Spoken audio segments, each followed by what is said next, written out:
Okay guys, so today I'm reacting to Domics Growing Up Asian. So I'm gonna get into the video. Don't forget to like, subscribe. Thank you. Okay, there. This video has been brought to you by NordVPN, the best VPN available. Head over to nordvpn.com/Domics. I recently and been use the seeing code the Domics to promotion. save They're trying to 77% promote off the a 3-year VPN. plan.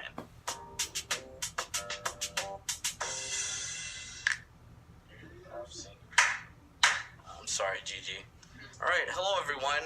This is going to be a different episode. It's not really a hypothetical. We just felt like talking, you know? I'm here in California right now. We're staying at Jam's mom's place. Jamom's place. And it made me remember some things of like what it was like to live at home, or growing up Asian, I guess. I'm here today joined by a couple friends. Hello, I am Claire. And I'm Hellboy. This is Jom. I'm sure we all have no slippers in the house. No slippers? Sorry, no shoes. No shoes. No shoes, always slippers. Yes. Yeah, do you have that basket of slippers at the front door? Yep. When people come over, we always offer slippers. There's just an abundance of slippers. My issue with slippers is I end up walking outside a lot on accident with them on, so it defeats the purpose of having slippers. Like, oh, I gotta get my mail, it's outside. And I don't think about it, I just walk out. And then it's like, well, now my slippers are dirty. What different are they? Now these are outdoor slippers Yeah. permanently. You ever have white friends that go to bed with shoes on? You actually knew people. Yeah, I had friends do that. First, I was visiting his house and he just laid down on his bed with his shoes. Why though? This. I do sometimes, It's not like, all the what's time. the Because urgency it's like, that you need to have your shoes on at all times? But it's like the opposite for them. It's like if I come into the house and I try to take my shoes off, they're like, no, just keep your shoes on, dude. And then I probably feel safer that way anyways if I wear my shoes in there. From an Asian family, we don't really do allowances. I never understood that. I didn't either. Like when my friends were like, Yeah, I get like $100 a week. What? for doing what? You know, for existing. So I asked my parents, why don't we get allowance? They didn't know what that meant. I was like, what's an allowance? I got allowance. Oh my God. But the trade-off was I had to do all the chores in the house. So you're just getting paid. But my allowance was like $3 a week. Oh. That was my allowance. That's child labor. That's child labor.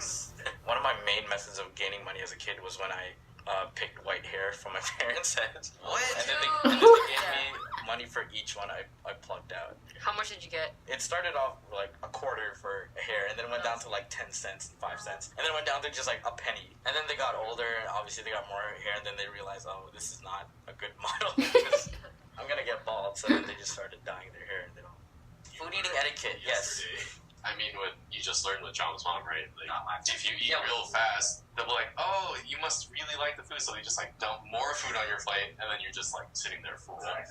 Yeah. So the trick is you just eat really slow. I learned now. Yeah, we usually just have like a bowl of rice or whatever, and then we have like all the side dishes in the middle. No one's gonna force you to like get more rice or like get more of this. If you're done, you're done. Yeah, and Koreans like they will keep feeding you until it's like they're tired. It's not a question like, do you want more? It's like, oh, you want more, and they just Yeah, give it to the you. do is silent in your sentences.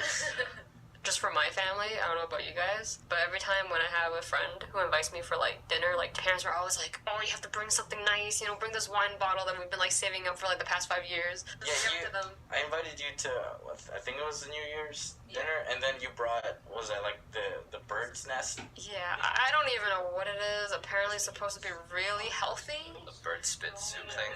Yeah, like you gave it to my parents. The instructions were in Chinese, so like, we don't know how to eat this. I'm like, okay, I'll ask Claire. And you're like, I don't know how to eat this either. My I said, parents "That's just okay." told me to hand this over, and I did. Yeah, your mom makes a lot of leftovers, and that's like the mindset my family grew up with. Like, we always either make too much food because they want to bring it for lunch, like to work the next day. We call it baon. I don't like wasting food. That's why we have a term for when there's like a little bit of food left and you gotta eat it clean. It's called simot. Kill it. Yeah, kill it to the speck. There's like a Chinese saying, like every speck of rice in your bowl is like that's gonna be on your lover's face or something, Lover's face, why? or your like husband's or your wife's face. Like it'll like turn into something bad. It's like, Oh my God, I never knew that. What? Yeah, like something like that. Yeah. Because it's generally known that Filipinos have like flat-ish noses. So like when every morning, like instead of just saying like wake up, my mom would just walk into my room and just pinch the bridge of my nose. And I'm like, what's happening? I was like Captain America, Super Soldier Serum all the time. I had a new liquid, a new pill all the time. Every morning she would like pat my legs down and stretch my legs out, try to make me as long as possible. and I'm the tallest person in my family. So. It worked. Like, did you guys have to take the Chinese medicine stuff? Like, you go to like the old Chinese doctors. They have a bunch of drawers with like deer antlers and bugs. And they're like, and then you go there, you're like, I want my kid to be taller. They're like, all right, I got you. And then they're like, get all this like weird stuff. Make a drink. A potion? Yeah, like they'll make a potion. It's Tastes disgusting. liquid chimera, basically. Yeah. We call it hanyak. I think like Koreans are obsessed with medication that makes you taller. I guess that's true, because like all the Koreans in my high school in Freedom like were super tall. I was in between two Koreans, Pak and Park. Pak and Park. Yeah, so I was like in between them, and like freaking graduation, it was just like a tall ass Korean and then me and like another tall ass Korean. What about clothes? My mom always just steals my clothing. Especially because we're like about the same height. Like, I would just go home, like, after, I don't know, university, I have, like, a month off, and I visit, go into my closet, find, like, 10 things missing, and I look over at my mom, and she's, like, wearing the exact sweater that I wanted to wear. Does she do the thing where it's like when she's buying you a gift, she's buying it with the intent that she's gonna wear it? I don't know why my mom does the same Well, I thing didn't know. sometimes. Where I grew up, pretty much every kid had a tutor every day, and it's like for every subject. If everyone has a tutor, what's the point of going to school? There is no point in going to school. We learn so much more. But then all of the teachers at school are like, man, you guys are so smart. Yeah, the teacher's like, oh man, all these kids are so smart. It's like, no, we just have a lot of tutors helping. No, I just go to school twice. We I had, don't have like, a tutor. math tests and stuff, right? This is back in China. And I think I got, like, a 96. And then my mom was visiting from Canada, and the teacher called me out and had a meeting with my mom. And she's like, "So this is your daughter's grade." And then my mom looks at it, it's like a 96. And she's like, "Oh, this is pretty good." And she's like, nah, that's the lowest mark in our class. That's the lowest mark. Frick. You get like we had like that check mark system. You get like a check mark or a check plus, check minus. Oh, Yeah, like that's it. And then if you get the check minus, it's like devastating. You're like, oh no, I'm doing bad. A minus. Let me just edit that into a plus. You guys get hit? Yes. Yeah. I didn't get Only in hit. China, though. Oh, you're I lucky. didn't get hit. I got hit verbally, and that was verbally. I got both. They made us write letters of apologies, like if you get sent to the principal's office. I wonder if like principals that actually read that. Mine definitely did because he would read it and then he would like show us our mistakes as we're writing. And I was like, oh. So they critique your apologies. Like, He's like, sorry, you man. spelled this wrong. Take the damn apology. Holy crap. There was this one time in high school, I was in my social studies class or something like that, and I was just sitting there. It was a really boring class, and then Gabe kicks the door open, right? And my friend Gabe, he kicks the door open, he's like, "Ma'am, I need John right now." So she looked at him like, okay. Or he's like, "What do you need him for?" And he's like, "It's an emergency." So then I walked out the door, I was like, "Dude, Gabe, what's wrong? Did something happen? What's wrong?" And he's like, "Dude, I just got you out of class. Isn't that sick?" I was like, "Oh." Like, we just left, and then we just went to go hang out to school's over. When you go to a school, you know how you have to give them your contacts, like your parents or whatever, who to call when there's an issue, and I just put my Yeah. grandpa. So then, because he can't speak English. Wow. Oh my There was a god. point where my friend's mom called me in the middle of like the night. I'll call him Andrew Or Randy. or Randy. His mom called me in the middle of the night, and she was smart about this. She called me on Andy's cell phone. She took his cell phone and called me. I was like, "Hey, what's up?" And she's just crying. She's like, she would just tell me stuff like, "Oh, my son is doing bad in the school because you're the bad friend. And I don't want him to talk to you." And I'm just like, "Oh my god!" Like, she's like, "Promise me you will not talk to my son anymore." And I was like, what? Like, I didn't know what to say. I've never been in this situation where my mom called me and called me a piece of shit. So that I can't hang out with somebody else. Like, Jesus Christ.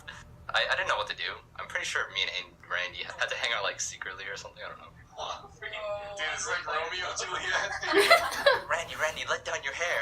I can't. My mom bowl cut me. I think for like me, like a lot of my friends, they had a ban on relationships, especially during high school. Their parents were like, you cannot have a boyfriend or girlfriend. They should have just been like, "You can't see your girlfriend unless you get an A." And then you'd be like, "Okay." Yeah, that's the better incentive. Yeah, like if you get an A, like I'll drive you.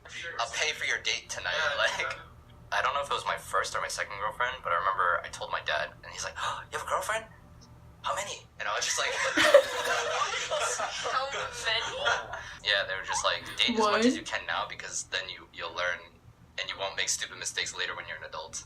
When I grew up, I obviously wasn't the smartest student, and my family was always worried about that. But they kind of got over it. But my grandparents parents never got over it. And there was this one time where I released an animation. It was Ice Cream 2 back in like 2009 or something, right? And that was the first time I ever got paid for an animation. I got $100 from stickpage.com, and back then that was like $1 million to a kid, right? I was like, holy crap, I can make money doing this? I can buy some new bones. But then my grandpa pulled me aside one night, and he's like, hey John, I think it's cool that you like to draw these weird stick people, but I don't want you taking money from the internet because that's blood money. And Oh my you god. have to get a real job. You have to work with your own hands. You have to hard labor. But once my mom saw it, she was like, holy crap, this is what you're doing this whole time? I thought you were just dumb. It's like, no, I'm doing this. What? Actually, what I thought was interesting is like I went to some art schools and stuff. I would always like notice like there's 9 girls for every 1 guy or something. And I remember I talked about it with my mom. She's like, you'll notice that none of the guys are Asian. It's like, why? And she just straight up told me like, Asians never let their kids become artists, especially if they're male. And then she tells me these stories of like parents like they would like break their kids' crayons and stuff. Like if they found their kid drawing, they would immediately crush all their dreams as fast as they could. Yeah, like literally crush all their supplies and like stop them, and then like they give them like math problems to do or something. I don't know. Have you guys ever been bullied for being Asian in your school, like racist kids? Nope. Oh, you freaking all Asians. They're all Asians. I think what was the one where it was like Chinese, Japanese, something knees. They said that I to don't know. me, and I'm just like, what? I'm like, I'm Filipino. In high school, I was like walking home from my friend's house. I'm just walking by this house the garage is open, and a bunch of these little like boy white kids in the garage, and then they look at me and they're like, "Go back to the railroad." And I'm like, "What the? I'm not even Chinese." He's like, "I didn't contribute to that." It took me a while to process what they meant, but I knew it was racist. That's all you. Yeah, like it felt racist. Like, I think people made fun of my accent because I used to have a Chinese accent when I first came to Canada. yeah. But like that was about it. Dude, don't even worry about it. I slipped and I was born here, speaking English all my life. I don't really practice Tagalog at home. So when I went to the Philippines, instead of speaking Tagalog, I just started speaking English with a Filipino accent. So I try to that's how I try to blend in. Did you get a Korean name even though you were born here? Yeah. Well, I mean, like, it's decided by your grandparents usually. But, like, if you get really traditional, you go to a fortune teller and they assign you a syllable A for the generation of Your males. second syllable is Wait, how do you say park in like Korean accent? It's just pack. I don't know There's why. another one of variances like pack. Yeah. Like, mine is like Lee, but there is no L in the Korean pronunciation. It's just E. Like,